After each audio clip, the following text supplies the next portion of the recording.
Bienvenue dans le royaume intérieur. Je suis Julie Deka. Comme je dis, c'est toujours un délice de me retourner vers vous, mes amours. Et voilà, nous sommes en train de lire notre livre Ta foi et ta fortune par Neville Goddard. Et hier, nous avons terminé le chapitre 5. Donc aujourd'hui, nous commençons avec le chapitre 6 qui s'intitule « Je suis lui ». Je suis aussi, comment dire, émerveillée de savoir ce qu'il va dire là, ce qui va être dit là-bas. Mais seulement, j'aimerais rappeler le tout dernier paragraphe du chapitre 5 pour qu'on soit quand même, on sache ce qui était avant et maintenant. Donc, c'est « Demande ce que tu veux en mon nom ». Non en t'appropriant la nature de la chose désirée. Voilà, je reprends. Demande ce que tu veux en mon nom, en t'appropriant la nature de la chose désirée, et je te le donnerai.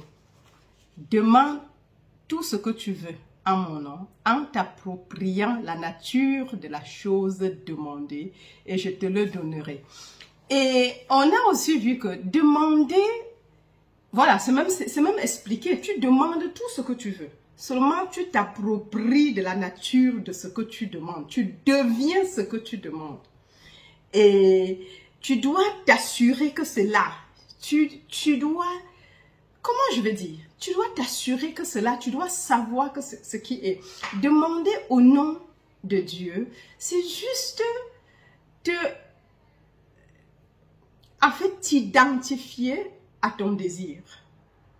Voilà. Parce que Dieu, je suis, est la conscience inconditionnelle de l'être qui n'a ni forme ni nom. Maintenant, quand tu as un désir clair, ça veut dire qu'il a un nom, il a une forme, tu sais ce que tu veux, tu deviens cette chose-là.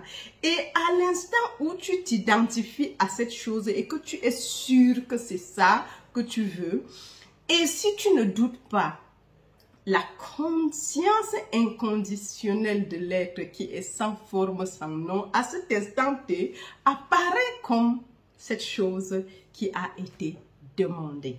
Voilà. Alors, mes amours, si tu me regardes pour la première fois et que tu n'es pas encore abonné, fais-le de maintenant. Et le faisant, n'oublie pas d'activer la cloche de notification afin d'être avisé automatiquement lors des prochaines publications. Voilà. Donc, abonne-toi, partage les messages tout autour si tu es béni. N'oublie pas de partager. Et comme je dis, sous chaque vidéo, il y a un lien PayPal pour des dons. Donc, je dis merci à tous ceux qui donnent jusqu'à maintenant. Merci pour les encouragements, les likes. Merci pour les commentaires et tous ceux qui participent dans les commentaires, je dis merci, merci infiniment parce que c'est un encouragement et en même temps c'est votre participation. Vous participez par ces commentaires en donnant aussi des témoignages là-dedans pour tous ceux qui donnent des témoignages. C'est vraiment merci, merci, merci parce que c'est un travail d'équipe. Vous et moi, nous formons juste une seule équipe et nous formons aussi un seul corps car il y a un seul être. Je suis. Il y a une seule conscience. Je suis. Et nous ne sommes que des formes individualisées de la même conscience. Qu'on le veuille ou pas, aujourd'hui, autour de du royaume intérieur, nous formons peut-être ce qu'en informatique on va appeler VLAN. Oui. Bon, pas VLAN, le LAN, Local Area. Mais je crois qu'à ce niveau, ce n'est plus le Local Area, c'est le Wide Area Network. Parce que c'est un peu partout quand même. On est éparpillé partout. Je crois que si on était dans une même salle, ce serait le Local Area. Mais maintenant, puisqu'on est éparpillé dans tout le monde entier, donc nous devenons le WAM. Donc, ou le MAM, Metropolitan Network. Voilà. Allez, mes chers amis, sans plus tarder, on passe à l'essentiel en lisant. Voilà. Voilà. Chapitre 6. Je suis lui. Car si vous ne croyez pas que je suis lui, vous mourrez dans vos péchés. Jean 8, 24. Tout a été fait par lui. Et sans lui, rien n'a été fait qui ait été fait. Jean 1, 3. Tout a été fait par lui, et sans lui, rien n'a été fait qui ait été fait. C'est un dicton difficile à accepter pour ceux qui ont été formés dans les différents systèmes de religion orthodoxe. Mais il est toujours valable. C'est un dicton très difficile pour ceux qui ont été formés dans des religions orthodoxes. Mais on dit c'est toujours valable. Parce que l'orthodoxie te fait comprendre que je suis lui, c'est pas seulement l'autre, c'est toi. En ce moment, le je, il y a un seul je. Ah oui, il y a un seul je. Et je, à tout moment, suis lui. Peu importe. Maintenant, si la vie, l'extérieur ne représente pas, ne reflète pas le je suis lui, c'est juste parce que, c'est juste à cause de nos croyances. L'orthodoxie. Ouais, je continue. Toutes les choses bonnes, mauvaises et indifférentes ont été faites par Dieu. Là, ça commence à être dur, n'est-ce pas? Toutes les choses bonnes, mauvaises et indifférentes ont été faites par Dieu. Dieu a fait l'homme, la manifestation, à son image et à sa ressemblance. Il a fait lui-même. Genèse 1, 27. Apparemment, pour ajouter à cette confusion, il est dit: et Dieu vit que sa création était bonne. Genèse 1, 31. Alors, déjà ici, sans aller plus loin, on dit que toutes les choses, bonnes, mauvaises et indifférentes, ont été faites par Dieu. Car tout a été fait par lui. Et rien de ce qui n'a été fait ne l'a été fait sans elle, sans lui. Rien, rien. Je crois que c'est dans Deutéronome qui dit « Je crée le mal et je crée le bien ». En fait, quand on dit « je », maintenant on va aller dire « Mais comment Dieu peut faire ce qui est mauvais, ce qui est bien, ce qui est indifférent ?» Bien sûr que la conscience sans forme.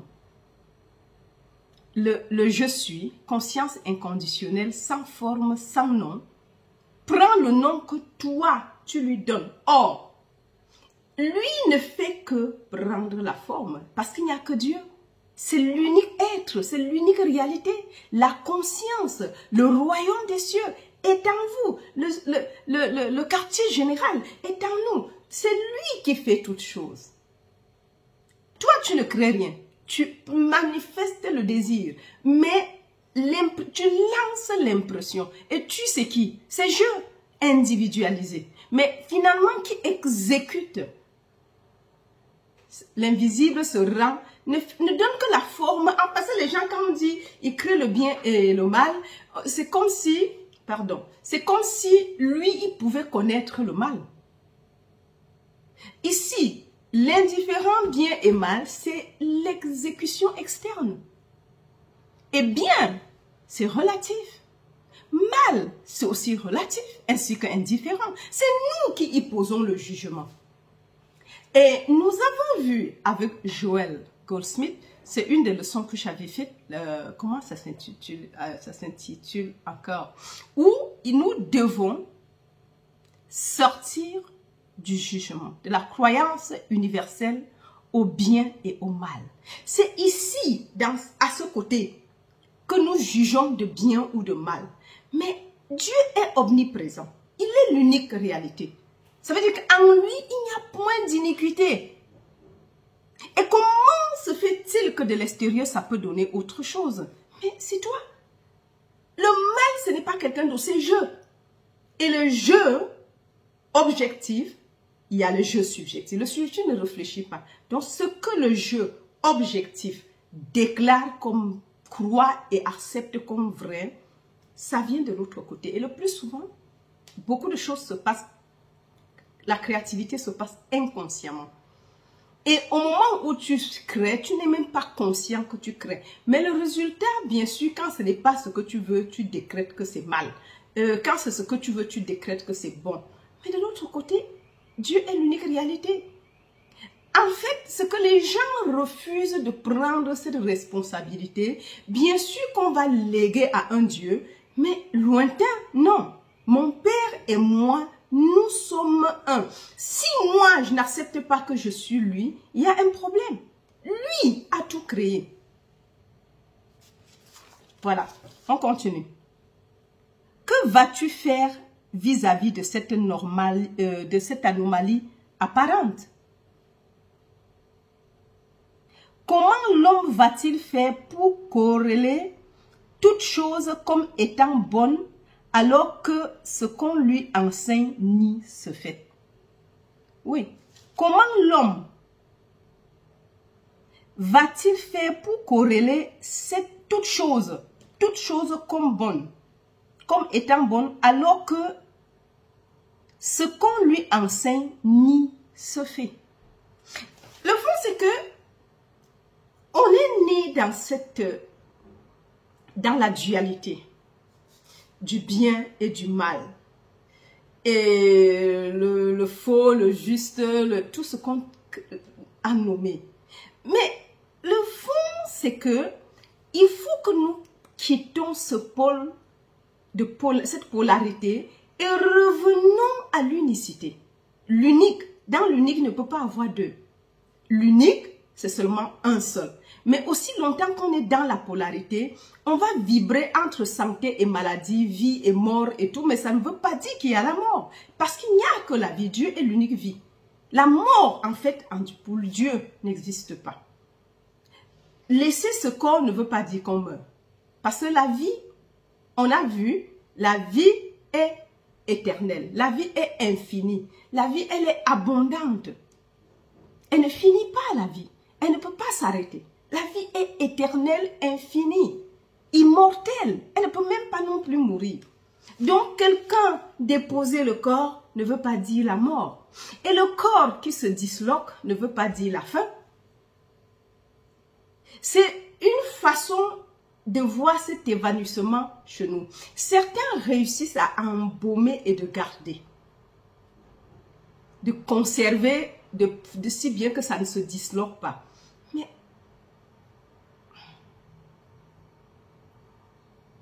vous voyez, est-ce que ça garde quelque chose? Bon, c'est vrai que j'ai lu dans un truc, une sœur qui était morte il y a des années, des millions d'années. On a retrouvé son corps 300 ans après. Le sang circulait encore. Pourtant, il n'était plus là. On dit qu'elle avait tellement atteint un certain degré d'illumination que même son corps ne pouvait plus disparaître. Mais pourtant, on dit qu'elle n'était pas là, elle était enterrée. Donc, quand on a creusé, on dit que même le sang coulait. Je ne sais pas. C'est ce qu'on a dit. Elle n'avait pas changé de couleur. Est-ce que c'est vrai? Personne ne sait. On a transporté dans un musée pour centre hospitalier pour analyser comment ce genre de déception. 300 ans après, ce n'est que les os qu'on s'attend à trouver. On vient trouver le corps entier, complètement frais, bien, avec le sang qui coule. Ça, je ne sais pas. Mais c'est ce qui a été dit. Moi, je n'ai pas vu. Je ne peux que dire ce que j'ai entendu. Je n'ai pas vu. Voilà. Parce qu'il faut toujours bien préciser. Alors, que vas-tu faire vis-à-vis de cette anomalie apparente? Anomalie dont Neville appelle cela l'anomalie apparente. La croyance en bien et au mal. Et qu'en Dieu, il n'y a point de mal. Comment tu vas faire que les gens comprennent ça quand on lit autre chose? Tout a été fait par lui. Alors, comment l'homme va-t-il faire pour corréler toutes choses comme étant bonnes alors que ce qu'on lui enseigne ni se fait? Parce que c'est les enseignements, c'est le formatage qui nous fait juger les choses de bien et de mal. Rien n'est ni mal ni mauvais. Même indifférent, rien n'est ni mal ni mauvais. Parce que ce que tu juges de mal pour toi, pour l'autre c'est bien. Le poison de l'un est le remède de l'autre. Donc pendant que chez toi ici c'est mal, de l'autre côté, l'autre se réjouit d'avoir cette même chose que toi tu juges de mal. Je parle par exemple chez nous, comme normalement les canclerats, comment on les appelle encore, ça a encore un autre nom, sont mal vus. Mais en Chine, c'est une délicatesse. Pendant que ces choses bougent ici, les gens vont fuir parce qu'on ne nous a pas introduit dès le bas âge que c'est une délicatesse. Chez nous, il y a une tribu qui mange des chenilles. Oh, nous, de l'autre côté, je suis née à l'ouest du pays, on ne connaît pas ces choses-là. Donc la chenille, c'est la chenille. Donc, qu'elle soit n'importe quoi, ce sont des chenilles et on ne regarde pas cela. C'est pas pour nous, donc tu fuis. Maintenant, tu bouges dans le centre. La chenille, bon, c'est une sorte de chenille qui est pour eux une délicatesse. Vous voyez, donc, pour d'autres, c'est... et pour certaines personnes, c'est une délicatesse. Pendant que je veux dire, c'est mal, c'est mauvais. L'autre dit, waouh, c'est une délicatesse. Vous voyez, c'est un peu ça dans lequel nous vivons. Ce genre de dualité, mais c'est le formatage externe. Alors, soit la compréhension de Dieu est erronée, soit il y a quelque chose de radicalement faux dans l'enseignement de l'homme. D'accord, soit la compréhension de Dieu est erronée, soit il y a quelque chose de radicalement faux dans l'enseignement de l'homme. Oui. Toutes choses sont pures pour les purs. Toutes choses sont pures pour les purs. Tite 1, 15. C'est là une autre affirmation déroutante. Je vais dire, c'est une affirmation encore déroutante. Tout est pur pour les purs. Toutes choses sont pures pour les purs. Toutes les bonnes personnes, les personnes pures, toutes les bonnes personnes, les personnes pures, les personnes saintes sont les plus grands prohibitionnistes. Toutes les bonnes personnes, les personnes pures, les personnes saintes sont les plus grands prohibitionnistes. Prohibitionniste. C'est un long mot, c'est difficile à prononcer. Voilà, mais on a réussi. Les prohibitionnistes. Je dois encore chercher parce que je ne sais pas trop l'explication. Je vais regarder le dictionnaire tout à l'heure. Associe la déclaration précédente à celle-ci. Il n'y a pas de condamnation maintenant pour ceux qui sont dans le Christ Jésus, qui ne marchent pas selon la chair, mais selon l'esprit. Romains 8, 1. Il n'y a plus de condamnation pour ceux qui sont en Christ, qui ne marchent pas selon la chair, mais selon l'esprit. Et tu obtiens une barrière infranchissable pour les juges du monde qui se sont nommés eux-mêmes. Quand on associe les deux, Tite 1, 15 et Romains 8, 1, il dit qu'on obtient une barrière infranchissable pour les juges du monde qui se sont nommés eux-mêmes. Les juges qui se sont nommés eux-mêmes, parce que ce ne sont pas des juges, ils se donnent l'autorité de juger ce qu'ils ne connaissent pas. Maintenant, de telles déclarations ne signifient rien pour les juges bien pensants qui changent aveuglement et détruisent les ombres. Je reprends. De telles déclarations ne signifient rien pour les juges bien pensants qui changent aveuglement et détruisent les ombres. qui changent aveuglement et détruisent les hommes. Les hommes, on connaît déjà ce que c'est. Je finis le paragraphe. Ils continuent à croire fermement qu'ils améliorent le monde. Ici, l'ombre déjà, c'est... Il y a la réalité et il y a l'ombre qui est projetée lorsqu'il y a la lumière. Donc, l'ombre n'est pas la réalité. Or, on dit que ceux-là, aveuglement, se mettent à changer les ombres. Ça veut dire que les sages de ce monde, qui se sont eux-mêmes nommés sages, veulent changer le monde. Mais quand ils veulent changer le monde, ils changent plutôt les ombres et ce que j'appellerais encore des effets. Parce que la réalité, on a vu déjà la création, le secret de la création, nous avons vu. Et il y a aussi, avec Neville, une conférence qui est appelée le secret de la création. C'est déjà narré depuis minimum 2 ans déjà. Donc, on peut aussi l'écouter. Nous voyons que, en fait, ce que nous voyons, c'est les apparences. La réalité est ailleurs. Parce qu'il y a une seule substance et une seule réalité qui est sans forme et sans visage et qui est sans nom.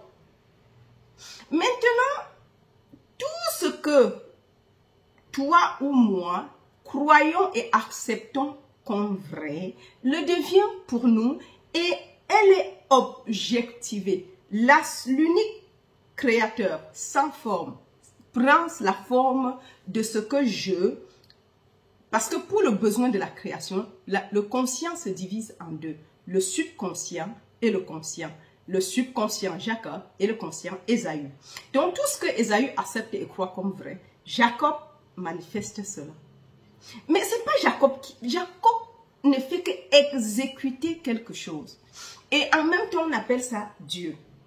Donc l'invisible objectif devient l'objet que le visible accepte et croit comme vrai et rend ça visible. Donc en tant que ton objet, en fait, il prend cette forme et se présente à toi. Mais pas comme quelque chose qui apparaît des cieux. Dans mon cas, là, quand je parlais du siège du bureau, c'est le propriétaire de l'entreprise qui est venu me remettre mon siège. Ah oui. Donc, c'est un peu ça. Donc, il prend toujours la forme que tu vas apprécier et accepter. Mais ce n'est jamais quelque chose, quelqu'un que tu vas te lever. Parce que si je me levais, du coup, je viens dans mon bureau et je trouve un siège qui s'est manifesté là-bas. Bien sûr que je ne m'asserai jamais là-dessus. Oui.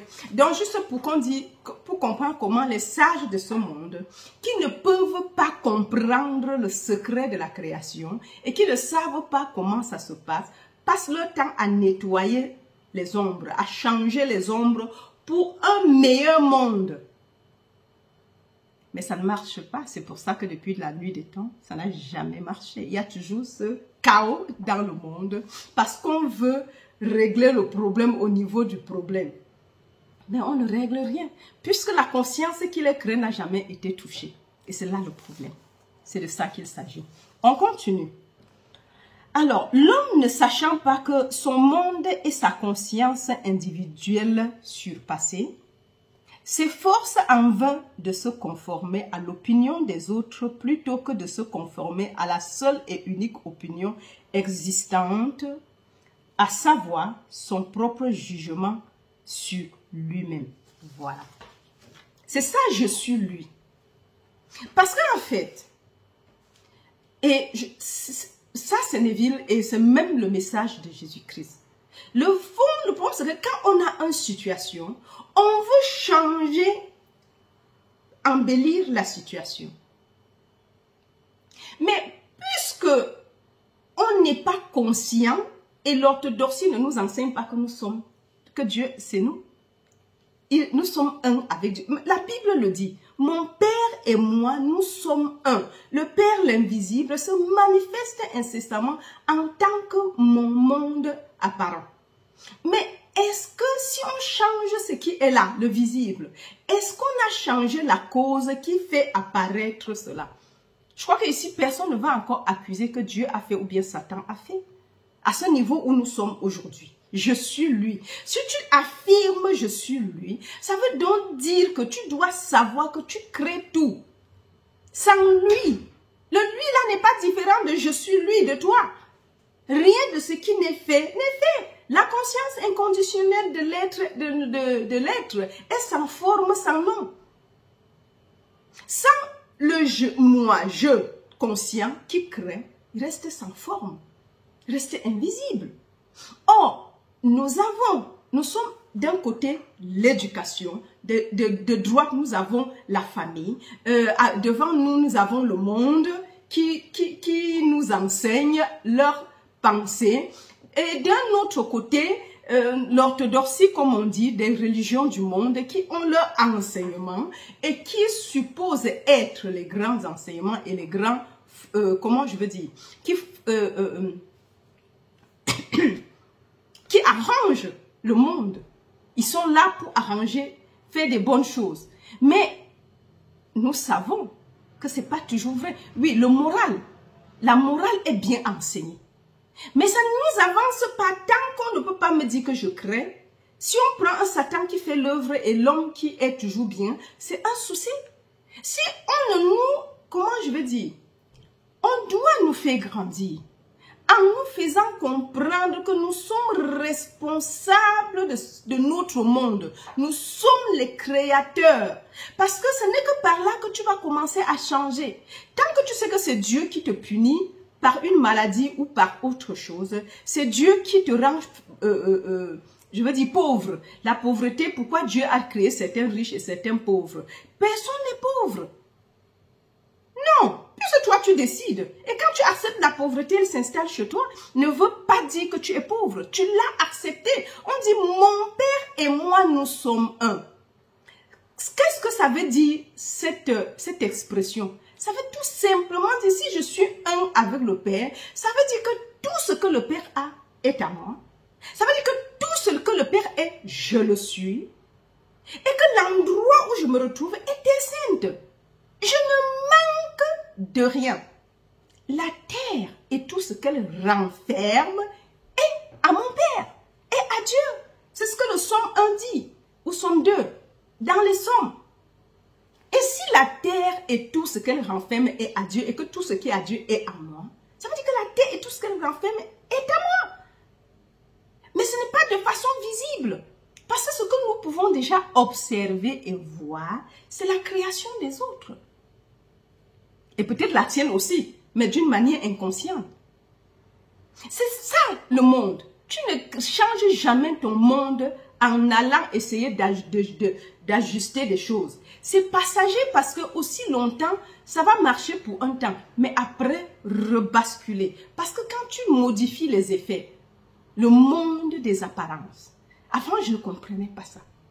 Mais ce qu'on voit, je me rappelle, j'ai fait des cours avec Paul Gorman.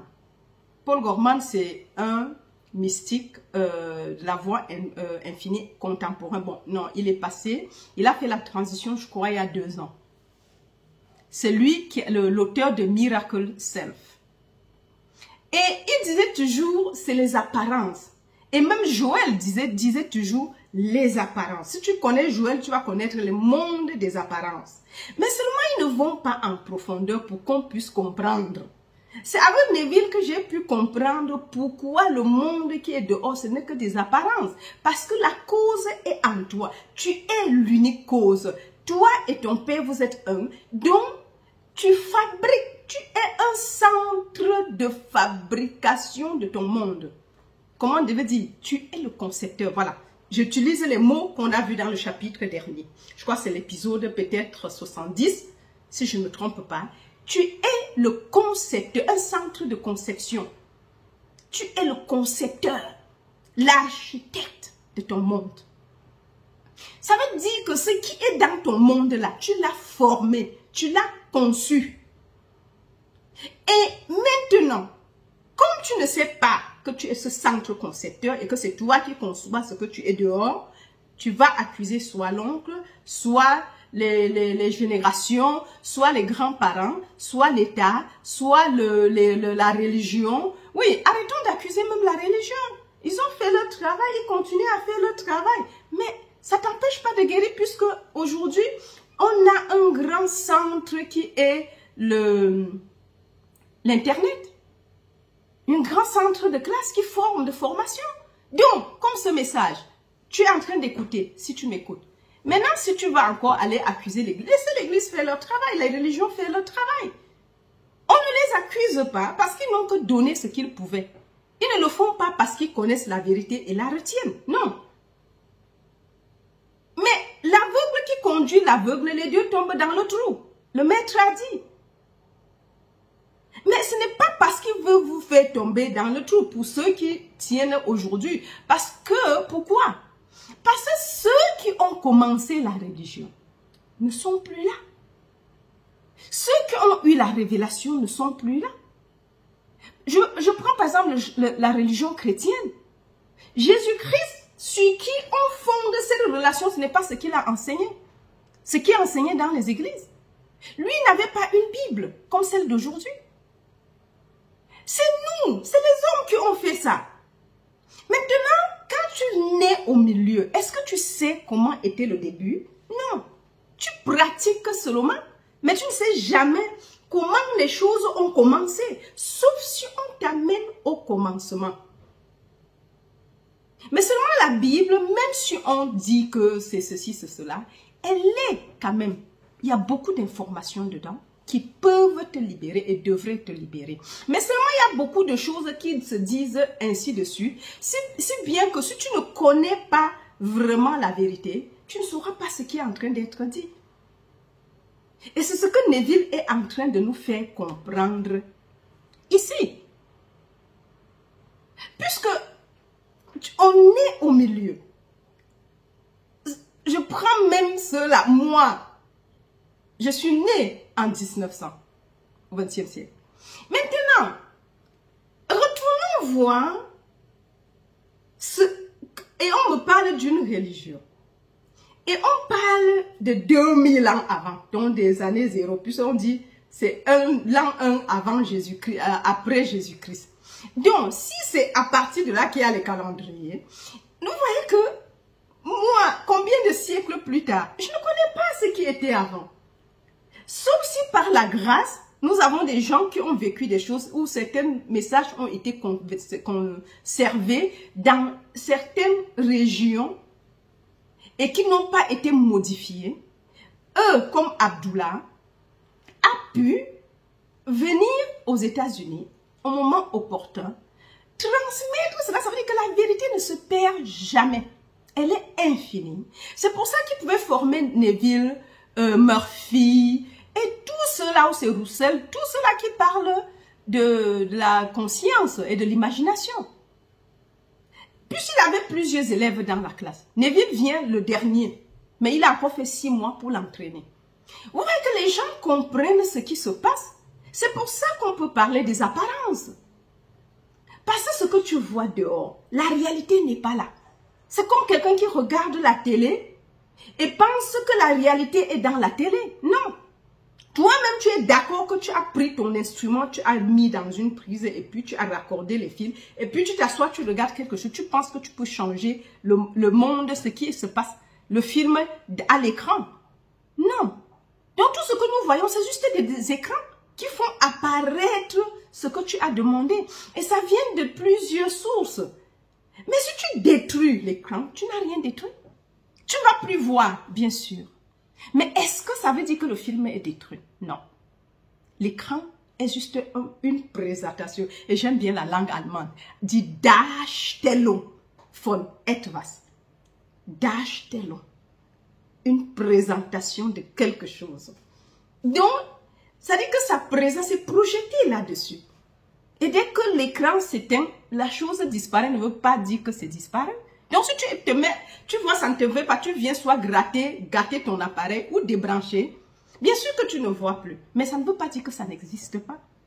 La cause est en toi et dans les hommes. Ça veut dire que pour changer les hommes, change leur façon de penser. Et c'est pour ça que le sage Salomon a eu à écrire dans Proverbe 23, 7, je crois. L'homme est tel qu'il pense chaque jour. Les amours. Donc, tu es tel que tu penses chaque jour. Pour te changer, toi, change ton monde, ta façon de penser. Et le but maintenant ici, ce n'est pas seulement de modifier les pensées pour former un bon monde. Parce que aussi, si on veut rester à la pensée là peut être bien, elle est bonne et elle est mauvaise. Maintenant, si pour améliorer le monde, nous devons migrer de la dualité pour aller un peu plus haut, atteindre la conscience christique où il n'y a ni mal ni bien, où il n'y a que le bien tel que Neville appelle ici. Où Dieu, nous devons migrer et voir les choses telles que Dieu les voit, pas telles que le monde le voit. Parce que tu vois tel que ton monde tout autour t'a entraîné à voir. Maintenant, pour le vrai changement, ce n'est pas seulement changer des mauvaises pensées par des bonnes pensées. Oui, ce serait pour combien de temps? Après là, tu vas te retrouver entre... C'est pour ça qu'il n'y a jamais eu de changement bien au niveau du mental. Pour longtemps. Si demain tu changes, tu varies tes pensées, bien sûr que tu as le résultat négatif. Si tu as de bonnes pensées, ça produit ton monde positif. Si tu as de mauvaises pensées, ça produit ton monde positif. Des mauvaises pensées, tu as le résultat négatif. Des bonnes pensées, tu as le résultat positif. Mais le but ici, c'est de migrer quelque part, aller à un niveau supérieur où il n'y a que notre flux qui descend, la conscience christique. Et c'est ça le message, le but du chrétien, de l'homme en général. Parce que quand on dit chrétien, la conscience christique doit être atteinte par tout le monde. Appelée par le nom que vous voulez. Je ne parle pas ici de la religion chrétienne, mais je parle de la conscience christique. C'est le degré que nous, les hommes, nous voulons atteindre. Et nous devons atteindre, tôt ou tard. Ça au moins c'est sûr. Que ce soit maintenant ou après maintenant. Mais c'est ce que tu vas faire. Même si tu meurs maintenant. C'est ce qu'il faut. Ce qu'on appelle la métamorphose. Chaque homme, son destin c'est d'être Christ. Christ doit naître. Et quand Christ naît, c'est un nouvel homme. Qui n'est pas fait des mains d'homme. Et j'aimerais ici rappeler la promesse. C'est ça la promesse. Mais ce n'est pas quelque chose que quelqu'un a eu à atteindre il y a des milliers d'années, que nous devons juste croire pour être sauvés. Non. Nous-mêmes, nous devons y aller. Et c'est ça le message. Il est en nous. La Bible, c'est ta biographie, c'est ma biographie. Mes amours, je crois qu'on va s'arrêter ici. Parce que sinon, ce serait trop long. L'homme ne sachant... Lorsque Jésus, en fait, je reprends là le dernier et j'arrête. L'homme ne sachant pas que son monde est la conscience individuelle surpassée, s'efforce en vain de se conformer à l'opinion des autres plutôt que de se conformer à la seule et unique opinion existante, à savoir son propre jugement sur lui-même. Ah oui. Et oui, ça c'est le dernier, mais ça explique encore l'autre chose. Ça veut dire que ton propre jugement sur toi-même. Donc, en fait, ça veut dire que quoi? C'est pas, comme je dis, c'est le dernier, mais je crois qu'on va s'arrêter là pour ne pas avoir trop de... Oui, pour que ce ne soit pas trop long. Donc, nous voyons qu'en fin de compte, la vérité ici, c'est que ton monde, tu en es responsable. Premièrement, tu dois faire cette prise de conscience. Que ce n'est pas le bon voisin ou le mauvais voisin. Ce n'est pas non plus le système dans lequel tu vis. Nous avons vu le changement du sentiment de jeu.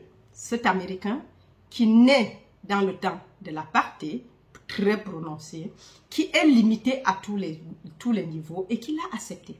Ses parents l'ont accepté, tout le monde a accepté et ils étaient sans force. Jusqu'à ce que Abdullah vienne lui apprendre par Neville que non, ce qu'il pense, tu es la substance, le truc causal, l'unique puissance causale de ton monde. Que Pilate n'a aucun pouvoir, même s'il est le roi. Il est dehors, le système externe. C'est là qu'il gouverne, mais pas dans toi. Il n'a pas de pouvoir qu'il ne lui a pas été donné des cieux. Tant que les cieux ne disent pas lui, il ne peut rien. Et les cieux, c'est qui? C'est toi qui décides. C'est toi qui lui donnes le pouvoir. par quelqu'un d'autre. On ne dit pas qu'on ne doit pas respecter les lois dehors pour un monde, pour une vie en communauté et agréable. Ça, ce n'est pas ce qu'on est en train d'enseigner. Bien sûr que ici, c'est le vrai enseignement pour t'apprendre à être plus docile, à créer ce qui doit être. Parce que ce qui est pour toi est bien pour l'autre. Mais Dieu n'a jamais dit aime l'autre plus que toi. Aime l'autre exactement comme tu t'aimes toi-même. Ça veut dire que l'amour commence par toi. Et si tu t'aimes, bien sûr que tu aimeras ton prochain parce que tu crées. Et qu'est-ce que tu vas créer? Bien sûr que l'amour, si tu as compris comment ça fonctionne. Et deuxièmement, même si celui-là t'apporte quelque chose que tu n'aimes pas, au lieu de savoir que c'est lui qui n'a pas, parce que c'est la poste, c'est le facteur, tu ne dois pas accuser le facteur parce qu'il ne fait que déposer ton courrier. Ce n'est pas lui qui a écrit le courrier. Heureusement, ici, ce n'est que toi qui écris le courrier. Ça veut dire que si tu as un rendu qui n'est pas ce que escompté, tu dois rentrer en toi, prendre la conséquence et endosser la responsabilité. Et ce n'est qu'en ce moment, quand tu as endossé la responsabilité, qu'il peut aussi avoir un changement fiable. Ça, c'est ce que le passage veut nous dire. Et sur ce, mes amours, on fait le gros cœur. Je suis lui. Je. Chacun de nous dit je. Mais tu dois t'identifier à lui. Et sans lui, rien n'a été fait qui soit fait. Ça n'a jamais dit que c'est Jésus. L'Église a interprété comme si c'était Jésus. Mais je, même si c'est Jésus, Jésus est qui? C'est ton imagination humaine. Si tu crois Jésus comme celui-là qui a été crucifié il y a 2000 ans, c'est pas ce que lui-même a enseigné. Donc, c'est assez important, mes amours. Quand je dis je sors de l'église, je sais de quoi je parle. J'ai prié. S'il fallait par la prière et par les jeûnes et les prières et les proclamations, oui, la foi aveugle, changer quelque chose, je crois que je serais très loin. Mais seulement, il n'y a qu'une seule façon de se changer. Endosser la responsabilité, mes amours. Et c'est quand j'ai commencé à endosser les responsabilités, ça veut dire que je n'accuse plus l'ennemi, je n'accuse plus, il n'y a plus d'ennemi en ce moment parce que si c'est toi qui crées, il n'y a pas d'ennemi à accuser. Retourne-toi, fais un angle de 360 degrés ou 180 degrés. Tu retournes au même pied d'égalité, ça veut dire que c'est toi. Là, tu effectues le changement. Et c'est pour ça que ce livre, c'est un wow, c'est masterpiece.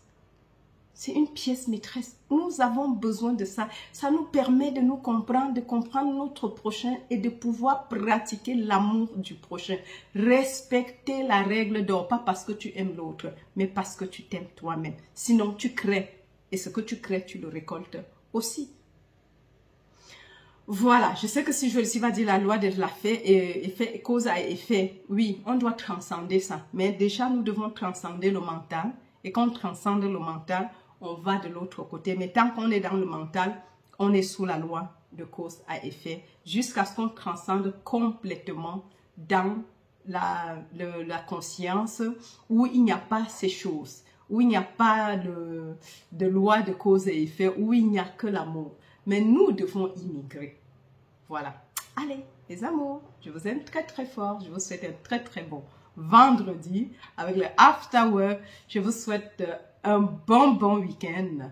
Et à la prochaine. Bye bye.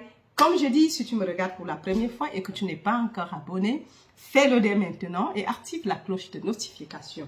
Et surtout, partage le message tout autour de toi. Pas juste copier le message et envoyer à quelqu'un. Envoie juste les liens et encourager les voisins, tout le monde de s'abonner, de venir et découvrir aussi d'autres messages parce que parfois ce que tu penses que c'est bien pour l'autre, ça va l'aider, mais ça va ouvrir. Ici, nous avons plus de 400 et poussières de messages. Ça veut dire que ce qui est pour lui n'est pas peut-être intéressant pour toi et vice-versa selon votre degré de dévoilement. Donc, mes amours, merci pour le travail, merci pour le partage. Et à la prochaine. Bye bye.